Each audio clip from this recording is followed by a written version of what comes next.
Start है। जय मां भवानी के दोस्तों, आपके अपने YouTube channel Shri master classes में आपका स्वागत है। आज अपने पढ़ेंगे राजस्थान जीके का एक टॉपिक जिसका नाम है राजस्थान का एकीकरण। ठीक है, तो आज अपने पढ़ेंगे राजस्थान का एकीकरण। एकीकरण को पढ़ने से पहले अपने कुछ इसके इतिहास के बारे में पढ़ेंगे कि आखिर क्यों एकीकरण की जरूरत पड़ी थी और किस प्रकार से अपने एकीकरण हुआ था। तो देखिए, अपने जो राजस्थान का एकीकरण चल रहा था इस समय जो इटली थी, क्योंकि उस समय शासन किसका था, ब्रिटिश का शासन था अपने भारत पे। तो इटली जो थी इसके जो प्रधानमंत्री थे, ठीक है, पीएम जो थे वो थे आपके, एकीकरण से याद रख लेना, कैलीमेट एटली थे। कौन थे? कैलीमेट एटली। ठीक है, इन्होंने क्या किया, अपनी संसद जो थी, ठीक है, कैलीमेट एटली थे, इन्होंने क्या किया, 20 फरवरी, ठीक है, 20 फरवरी 1947 को अपनी ब्रिटिश संसद जो थी, ब्रिटिश की जो संसद थी, ठीक है, उसमें एक इन्होंने क्या की, घोषणा की। क्या घोषणा की? इन्होंने एक घोषणा की कि अब अपने जो भारत की शासन व्यवस्था है उसको भारतीयों को सौंप देंगे। ठीक है, क्या करेंगे, जो भारत की शासन व्यवस्था है वो अब अपने क्या करेंगे, भारतीयों को सौंप देंगे। अब अपने बहुत क्या किया, अधिकार कर लिया भारत पे। ठीक है, तो इसके लिए उन्होंने क्या किया, इसके लिए उन्होंने पहला कदम उठाया। इसके लिए उन्होंने पहला कदम क्या उठाया, पहला कदम ये उठाया कि उस समय अपने भारत के वायसराय थे, भारत के थे वायसराय। कौन था? लॉर्ड बेवेल था। कौन था? Lord Wavell. ठीक है, इस लॉर्ड बेवेल को कहा भाई तू आ जा, अपने वापिस आ जा। ठीक है, तो इसको क्या किया, लॉर्ड बेवेल को वापिस बुला लिया। कहाँ पे? ब्रिटिश में बुला दिया, मतलब इटली में बुला लिया। और इसके स्थान पे लॉर्ड बेवेल जो था, इसके स्थान पे इन्होंने अपना नया गवर्नर जनरल, ठीक है, गवर्नर जनरल और वायसराय किसको बनाया, गवर्नर जनरल और वायसराय बनाया अपने कैलीमेट एटली को। किसको बनाया था? कैलीमेट एटली नहीं, लॉर्ड माउंटबेटन को, लॉर्ड माउंटबेटन को। ठीक है, लॉर्ड माउंटबेटन को अपना क्या बनाया, वायसराय और गवर्नर जनरल का पद देके इसको भारत भेजा। और अभी जो पहले कौन था, लॉर्ड बेवेल, इसको वापस बुलाया। ठीक है, तो लॉर्ड माउंटबेटन जी ने क्या किया, 4 जून 1947 को लॉर्ड माउंटबेटन ने क्या किया, भारत विभाजन की क्या कर दी, घोषणा कर दी। क्या कर दी? भारत विभाजन की घोषणा कर दी। कब घोषणा की थी भारत विभाजन की? तो 4 जून 1947 को इन्होंने क्या किया, भारत और पाकिस्तान को क्या कर दिया, विभाजित कर दिया। ठीक है, और इस समय जो ये बात चल रही है 4 जून 1947 की, इसके आसपास अपने भारत के अंदर कुल रियासतें थी 565 रियासतें थी। कितनी रियासतें थी? 565 कुल अपने क्या थी, रियासतें थी। तो देखिए, इस समय भारत में कुल कितनी रियासतें थी, भारत में कुल रियासतें, तो भारत में इस समय कुल रियासतें थी आपके 565 रियासतें थी। ठीक है, कितनी रियासतें थी? 565 रियासतें थी। अब इन 565 रियासतों का एक अधिकार सुरक्षित रखा गया। क्या? कि स्वतंत्र थे वो, कि चाहे तो किस में मिले, चाहे तो भारत में विलय हो जाए, ठीक है, और चाहे तो पाकिस्तान में विलय हो जाए। क्योंकि भारत को किस भागों में बांट दिया था? 2 में, भारत और पाकिस्तान। अब ये 565 रियासतें जो थी, इनको एक स्वतंत्र अधिकार दिया गया कि वो चाहे तो किस में मिल जाए, भारत में मिल जाए, चाहे तो पाकिस्तान में मिल जाए। ठीक है, तो इस कंडीशन को क्या करने के लिए, सोल्व करने के लिए, कि कौन सी रियासत को भारत को देना है, कौन सी रियासत को पाकिस्तान को देना है, इसके लिए अपने क्या किया गया, एक विभाग की स्थापना की गई। उस विभाग का नाम है रियासती विभाग। क्या नाम था? रियासती विभाग। रियासती विभाग की स्थापना की गई। कब की गई? 5 जुलाई 1947 को क्या किया गया, रियासती विभाग की स्थापना की गई। किस लिए? इन रियासतों का भारत के अंदर क्या करने के लिए, एकीकरण करने के लिए। तो इस जो रियासती विभाग की स्थापना 5 जुलाई 1947 को की थी, इसके अध्यक्ष कौन थे? अब बात करें अपने रियासती विभाग की। ठीक है, किसकी बात करेंगे? रियासती विभाग की। रियासती विभाग स्थापना पूछे तो 5 जुलाई 1947, 5 जुलाई 1947। अध्यक्ष पूछे, अध्यक्ष कौन थे? तो सरदार वल्लभ भाई पटेल, सरदार वल्लभ भाई पटेल जो हैं वो इसके अध्यक्ष थे। अगर पूछे सचिव, तो सचिव थे अपने वीपी मेनन। कौन थे? वीपी मेनन। ठीक है। इसके अलावा अगर पूछें कि भारत के एकीकरण का जनक किसे कहते हैं, या भारत के एकीकरण का जनक किसे कहते हैं, तो जनक में भी कौन आ जाएगा? सरदार वल्लभ भाई पटेल आ जाएगा, भारत के एकीकरण के जनक। ठीक है। इसके अलावा अपने देखो भारत का एकीकरण हो गया, कब हुआ था? 5 जुलाई 1947 को। ठीक है। अब देखिए भारत के एकीकरण के जनक सरदार वल्लभ भाई पटेल। अब सरदार वल्लभ भाई पटेल ने क्या कहा? इन्होंने एक घोषणा कर दी कि जो भी रियासतें हैं वो 15 अगस्त 1947 से पहले पहले क्या करें? 15 अगस्त 1947 से पहले पहले विलय पत्र पर हस्ताक्षर कर दें। क्या कहा इन्होंने? कि जितनी भी देशी रियासतें हैं वो 15 अगस्त 1947 से पहले पहले क्या करें? विलय पत्र पर हस्ताक्षर करके और भारत संघ में क्या हो जाएं? विलय हो जाएं। ठीक है। कब तक? लास्ट टाइम था उनके पास 15 अगस्त 1947। ठीक है। इसके अलावा अपने जो सरदार वल्लभ भाई पटेल है, इसे भारत का बिस्मारक भी कहते हैं, भारत का बिस्मारक भी कहते हैं। अब आप कहोगे सर बिस्मारक क्यों कहते हैं? क्योंकि बिस्मारक ने क्या किया था? जर्मनी का एकीकरण। ठीक है। जर्मनी का एकीकरण किया था, इसलिए अपने भारत का एकीकरण किसने किया था? सरदार वल्लभ भाई पटेल ने। इसलिए भारत का बिस्मारक किसे कहते हैं? सरदार वल्लभ भाई पटेल को। ठीक है। तो 15 अगस्त 1947 तक का टाइम मिला था सभी 565 रियासतों को कि भारत संघ में क्या हो जाएं? विलय पत्र पर हस्ताक्षर कर और भारत संघ में विलय हो जाए। इनको क्या क्या देने थे? 3 जो अपने मामले थे वो भारत सरकार को सामने थे। कौन कौन से? एक था सुरक्षा व्यवस्था, दूसरी थी संचार व्यवस्था। ठीक है। सुरक्षा, संचार और जो विदेशी मामले हैं, ये 3 चीजें भारत सरकार को क्या थी? सौंपनी थी भारत संघ में विलय होके। क्या क्या? विदेशी मामले, संचार व्यवस्था और सुरक्षा व्यवस्था। ठीक है। तो अपने बात करेंगे कि ऐसी कौन सी रियासतें थी जिन्होंने 15 अगस्त 1947 तक विलय पत्र पर हस्ताक्षर नहीं किए थे। तो ऐसी 3 रियासतें थी जिन्होंने 15 अगस्त 1947 तक विलय पत्र पर हस्ताक्षर नहीं किए थे। देखिए कौन कौन सी थी। पहली थी आपके जम्मू कश्मीर। ठीक है। दूसरी थी जूनागढ़। जूनागढ़ ये बीकानेर वाला नहीं, जूनागढ़ जो है गुजरात के अंदर वो। ठीक है। और तीसरी थी आपके हैदराबाद। हैदराबाद। ये 3 रियासतें, मात्र ये 3 रियासतें ही ऐसी थी जिन्होंने क्या नहीं किया था? 15 अगस्त 1947 तक विलय पत्र पर हस्ताक्षर नहीं किया था। ठीक है। अब अपने पढ़ रहे हैं राजस्थान का एकीकरण। किसका पढ़ रहे हैं? राजस्थान का एकीकरण पढ़ रहे हैं। तो राजस्थान के संदर्भ में पढ़ते हैं कि राजस्थान की ऐसी कौन सी रियासतें थी जिन्होंने हस्ताक्षर किया था कि नहीं किया था। तो देखिए अपने बात करें राजस्थान की ऐसी रियासत जिसने सबसे पहले विलय पत्र पर हस्ताक्षर किया, तो वो थी आपके 007 अपने बीकानेर। बीकानेर सब कार्य में क्या होता है? आगे होता है। बीकानेर ने किया था सबसे पहले। कब किया था? 7 अगस्त को ही कर लिया था। कित को? 7 अगस्त को ही। और बीकानेर के जो अपने शासक थे वो थे उस समय शार्दुल सिंह। ठीक है। शार्दुल सिंह उस समय के बीकानेर के शासक थे।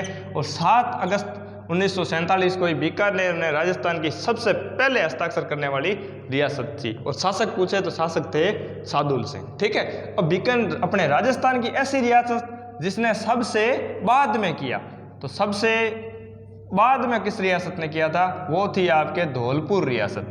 कौन सी रियासत थी? धौलपुर रियासत, जिसने कब किया था? 14 अगस्त 1947 को अपने विलय पत्र पर हस्ताक्षर किया था। और धौलपुर के जो शासक थे वो थे उदयभान सिंह। उदयभान सिंह उस समय के क्या थे, शासक थे। तो धौलपुर रियासत ने सबसे बाद में हस्ताक्षर करने वाली क्या है, राजस्थान की अपने रियासत है धौलपुर रियासत। ठीक है, अब बात करें कि राजस्थान की ऐसी कौन सी रियासतें थी जिन्होंने एक बार विलय पत्र पर हस्ताक्षर करने से मना कर दिया था। ठीक है, तो देखिए अपने बात करते हैं अब राजस्थान की ऐसी रियासत जिसने एक बार विलय पत्र पर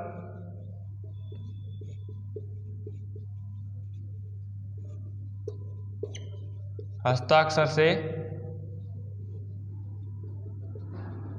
मना कर दिया। तो देखिए ऐसी कितनी रियासतें थी, 4 रियासतें थी। कौन कौन सी थी, आप कैसे याद रखोगे, याद रखोगे ABDJ। ठीक है, डीजे का नाम है कैसा, ABDJ। AB से क्या हो जाएगा, अलवर,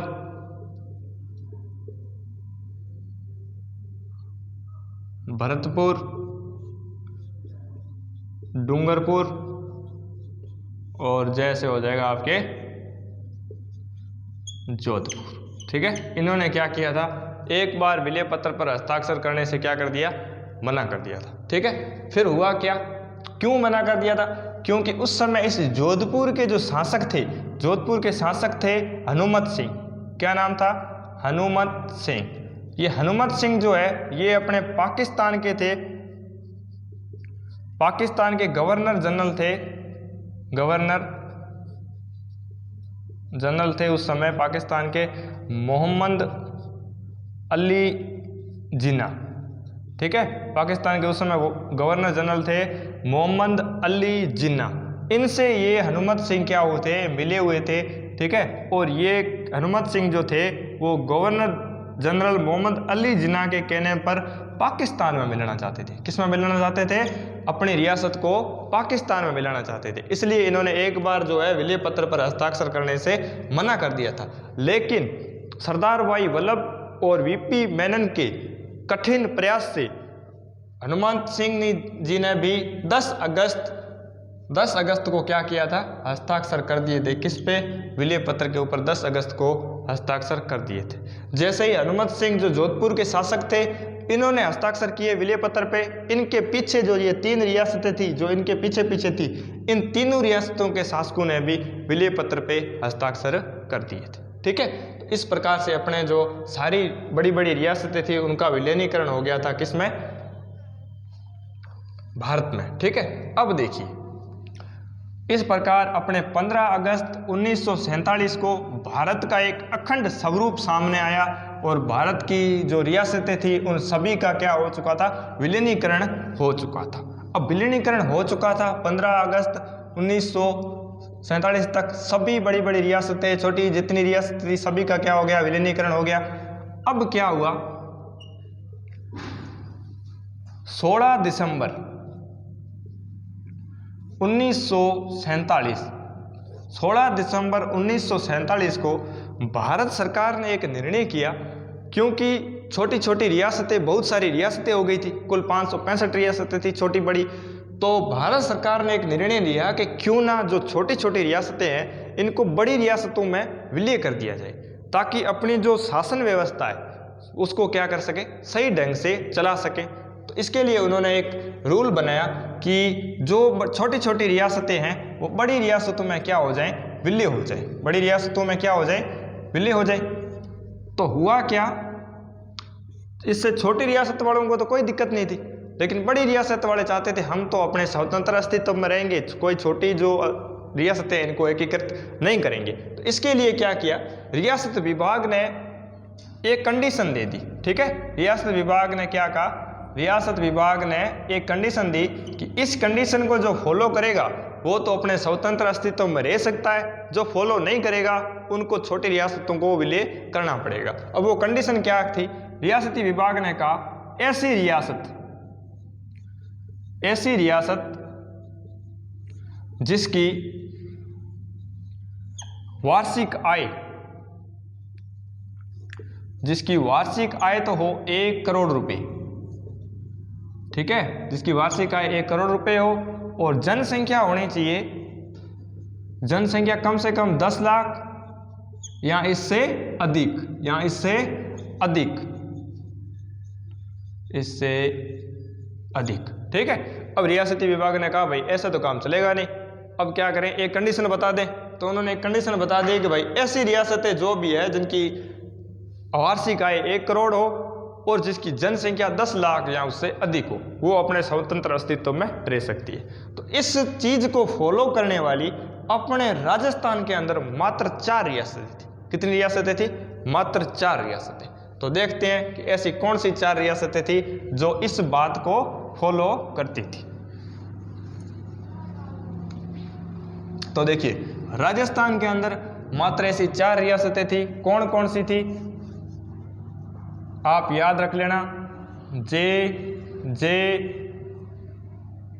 यू बी। ठीक है। ऐसी मात्र 4 रियासतें थी जिनकी जनसंख्या कितनी थी? 10 लाख या उससे अधिक, और वार्षिक आय 1 करोड़ थी, जो अपने स्वतंत्र अस्तित्व में रह सकती थी। जैसे हो जाएगा जयपुर, जैसलमेर नहीं, सॉरी, जयपुर, जोधपुर, उदयपुर और अपना बीकानेर। ठीक है। तो ये 4 रियासतें ऐसी थी जो क्या थी? इस चीज को फॉलो करती थी। कौन कौन सी? जयपुर, जोधपुर, उदयपुर और बीकानेर। इनके अलावा जो भी थी उनकी वार्षिक आय और जनसंख्या कम थी, इसलिए उनका क्या हुआ? आपस में एकीकरण हुआ। इसीलिए अपने राजस्थान का क्या हुआ? एकीकरण प्रारंभ हुआ। बहुत सारी रियासतों का क्या हुआ? विलीनीकरण, और अपने राजस्थान का जो है वो एकीकरण क्या हुआ? प्रारंभ हुआ। तो अब पढ़ेंगे अपने राजस्थान के एकीकरण के बारे में। ठीक है।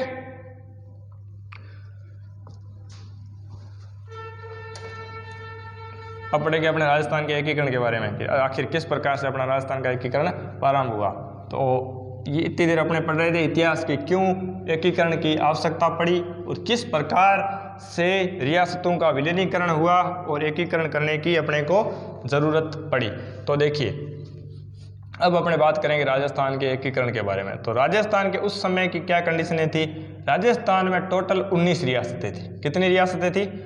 19 रियासतें थी। ठीक है। और 3 ठिकाने थे। कितने ठिकाने थे? 3 ठिकाने थे। कौन कौन से 3 ठिकाने थे? आपको ट्रिक याद करनी है, नकल। क्या याद करनी है? नकल। ये एक ट्रिक है, इससे आपके तीनों ठिकाने क्या हो जाएंगे? याद हो जाएंगे। अब नकल से कैसे याद होगा? देखो, न से हो जाएगा नीमराणा ठिकाना, और दूसरा कै से हो जाएगा कुशलगढ़ ठिकाना, और तीसरा हो जाएगा ल से लावा ठिकाना। ये 3 तो ठिकाने थे। ठीक है। और 19 क्या थी? अपने राजस्थान में रियासतें थी, और एक केंद्र शासित प्रदेश था। क्या था? केंद्र शासित प्रदेश। केंद्र शासित प्रदेश कौन सा था? अजमेर मेरवाड़ा। ठीक है। ये एक केंद्र शासित प्रदेश था, और ये 3 जो थे ठिकाने थे, और 19 रियासतें थी। ये कहाँ पे थे? तो देखो, कोई बच्चा क्या कर रहा था? नकल कर रहा था। क्या कर रहा था? नकल कर रहा था। तो उसे अपने क्या बोलेंगे? अल्ले बस। क्या बोलेंगे? अल्ले बस। तो अल्ले से हो जाएगा क्या? अलवर। बस से हो जाएगा क्या?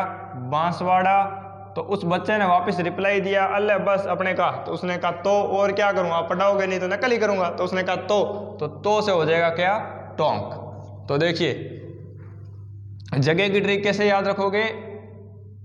अल्ले बस तो। ठीक है। ये तो आपकी जगह की ट्रिक हो जाएगी। और ठिकाने कैसे याद रखोगे? नकल याद रख लेना। ठीक है। तो नकल से हो जाएगा नीमराणा, कुशलगढ़, लावा, और जगह हो जाएगी आपके अलवर, बांसवाड़ा, टोंक। लावा ठिकाना टोंक के अंदर था, कुशलगढ़ ठिकाना बांसवाड़ा के अंदर था, नीमराणा ठिकाना अलवर के अंदर था। ठीक है। और टोटल रियासतें थी 19। अपने जो राजस्थान का एकीकरण है, इसको पूरा होने में कुल समय लगा था 8 वर्ष। ठीक है। 7 माह और 14 दिन लगे थे। कितना दिन लगे थे? 14 दिन लगे थे। ठीक है। तो 8 वर्ष 7 माह 14 दिन का अपने को क्रियाकलाप अभी क्या करना है, पढ़ना है। तो अपने एक टेबल के माध्यम से अपने समझेंगे कि कौन से संघ बनाए गए थे। 7 चरणों में जो है ये अपना जो है एकीकरण क्या हुआ था, कंप्लीट हुआ था। कितने चरणों में कंप्लीट हुआ था, 7 चरणों में कंप्लीट हुआ था। कितने समय में कंप्लीट हुआ था, तो 8 वर्ष 7 माह और 14 दिनों में कंप्लीट हुआ था। चलो देते हैं इसको अपने विस्तारित रूप, बढ़ते हैं आगे की ओर।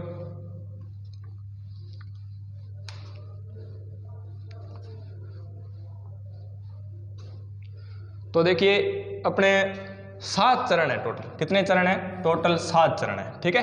अब कौन कौन से 7 चरण है समझेंगे अपने इस टेबल के माध्यम से। टेबल है, अब कौन कौन से संघ थे, इसके लिए आपको एक ट्रिक याद रखनी है, छोटी सी ट्रिक है। क्या याद रखनी है, एमपी से बस राजस्थान आई। क्या याद रखोगे संघ के लिए, क्या याद रखोगे, 7 संघ याद करने के लिए संघ के लिए एक ट्रिक याद रख लेना, एमपी से बस राजस्थान आई। अब देखिए कैसे होंगे संघ याद, तो देखो एम से हो जाएगा मत्स्य संघ। पहला संघ कौन सा था, मत्स्य संघ। मत्स्य संघ का नामकरण आपको पूछे, ठीक है, मत्स्य संघ।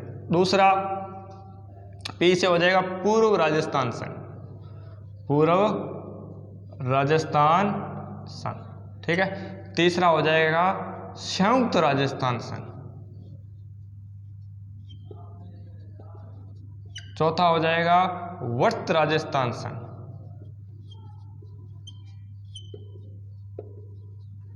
पांचवा हो जाएगा संयुक्त वर्त राजस्थान संघ, ठीक है। और छठा हो जाएगा राजस्थान संघ, और 7वां हो जाएगा वर्तमान राजस्थान संघ या राजस्थान संघ। तो देखिए ये 7 संघ अपने किससे, इस ट्रिक से क्या हो जाएंगे, याद हो जाएंगे। देखिए मत्स्य संघ, पूर्व राजस्थान संघ, संयुक्त संघ, वर्त संघ, ठीक है, वर्त राजस्थान संघ, और इसको इधर बढ़ लो, संयुक्त वर्त राजस्थान संघ, राजस्थान संघ, वर्तमान राजस्थान संघ। तो इस प्रकार से अपने को क्या हो जाएंगे, ये 7 के 7 क्या हो जाएंगे, संघ जो है वो अपने को क्या हो जाएंगे, याद हो जाएंगे, ठीक है। अब देखिए 7 संघ तो आप कहोगे सर याद हो गए, अब इनकी सन कैसे याद रखें कि कौन सा संघ किस सन तक था। तो देखिए आपको याद रखना है, दिन कैसे याद रखोगे, दिन कैसे याद रखेंगे, किस सन को क्या हुआ था। तो देखिए कैसे याद रखोगे, 18, 25, 18, 18, 25, 18, 30, 15, 26, 1, 1, 2, 3, 4, 5, 6, 7। देखिए 18, 25, 18, 30, 15, 26, 1, ये तो आपको याद रखने ही पड़ेंगे, ठीक है। दिन याद हो जाएंगे, डेट याद हो जाएगी, 18, 25, 18, 30, 15, 26, 1। जिस प्रकार से आप अपने सोना बाबू के नंबर याद रखते हो, उसी प्रकार से ये डेट भी क्या कर लेना, याद रख लेना। अब डेट याद हो गई, चलो ये होगी 18, 18, 18, 25, 18, ठीक है। अगली हो जाएगी 30, 15, 26, 1, ठीक है। अब देखिए डेट याद होगी, अब महीने कैसे याद रखें। तो महीने के लिए आपको क्या याद रखना है, एक ट्रिक याद रखनी है। कैसी ट्रिक, मामा अम्मा मंजन करो।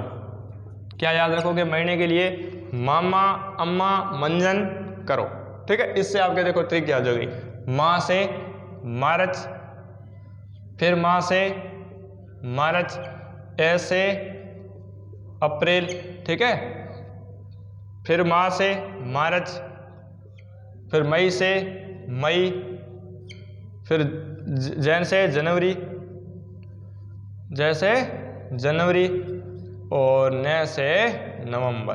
तो देखिए क्या आ गया अपने पास, 18 मार्च, 25 मार्च, 18 अप्रैल, 30 मार्च, 15 मई, 26 जनवरी, 1 नवंबर, ठीक है। अब 19 तो सबके पीछे ही है, क्योंकि सारे कब हुए थे, 1900 सन में हुए थे, तो 19 तो सबके पीछे है। 3 बार क्या है, 3 बार 48 कर दो, 2 बार क्या कर दो 49 कर दो, ठीक है। एक बार क्या करो 50 कर दो, एक बार क्या करो 56 कर दो।